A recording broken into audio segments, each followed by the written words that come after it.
Hello audience, আশা করি সবাই ভালো আছেন। আজকে আমরা কথা বলবো এই বইটা নিয়ে। আজ হিমুর বিয়ে, হুমায়ুন আহমেদের। এই বইটি পড়া শেষ করছি অনেক আগেই। So, এতদিন ফ্রি ছিলাম না দেওয়ার মতো। ওকে, এই বইটা যদি বলতে যাই তাহলে এই বইটা আমার মোটামুটি লাগছে। অতটা ভালো ভালো লাগে না, আবার অতটা খারাপও লাগে না। এন্টারটেইনিং এর জন্য, এন্টারটেইনমেন্টের জন্য মোটামুটি চলে। আসলে এখানে কিছু জিনিস আসলে পছন্দ হয়নি আমার, পছন্দ হয়নি এই কারণে। তাও আপনারা পড়তে পারেন, আশা করি বই পড়া উচিত, পড়তে হবে।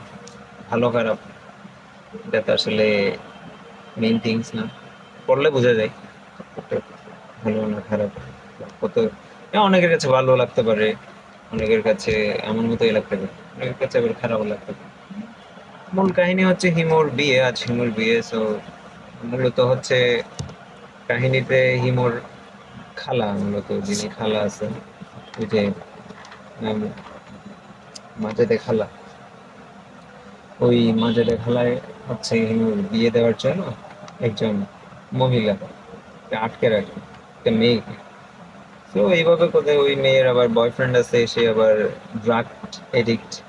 সেইভাবে এগোতে এগোতে কিছু আপনার পড়লে বুঝতে পারবেন, বাট আমার অতটা ভালো লাগেনি। শেষে শেষে আবার শেষের দিকে গিয়ে দেখবেন যে আমি তো মনে করছিলাম যে হিমু কেমনে বিয়ে করে, হিমুর কেমনে বিয়ে হয় না। আমি মনে করছি হুমায়ুন আহমেদ হয়তো এবার হিমুর বিয়ে দিয়েই দিবেন, বাট আনফর্চুনেটলি ট্রিক্স মানে লাস্টে একটা ইয়ে আছে, মানে খাটাইছে না, আমি গ্যাস করছি আসলে বইয়ের নাম দেখে, আবার বইয়ের কিছুটা পড়ার পর গ্যাসই ফেস করছিলাম যে হ্যাঁ এমনই হইতে পারে। তো আপনারা পড়েন, দেখেন কার কেমন লাগে। অপ্রস্তুত, মাত্র ভার্সিটি থেকে আসলাম, ক্যামেরা ওপেন করলাম আর এটা বললাম। অনেকদিন হয়েছে পড়া শেষ করছি, এখনো দেওয়া হয়নি। অপ্রস্তুত ভাবে ভিডিও বানাচ্ছি, অপ্রস্তুত ভাবে সব আপলোড দিতেছি, জানি না কেমন। এটা ভালো লাগা থেকে মূলত ভিডিও বানানো, আর নিজের আশা করতেছি এর ফলে নিজেরও কিছু নতুন নতুন শেখা হবে, রেগুলারিটি আসবে একটা। আমি খুবই অলস একজন মানুষ বলতে গেলে, হ্যাঁ। সো দেখা যাক, দোয়া করবেন। আজকের জন্য এইটুকুই, আশা করি সবাই ভালো থাকবে।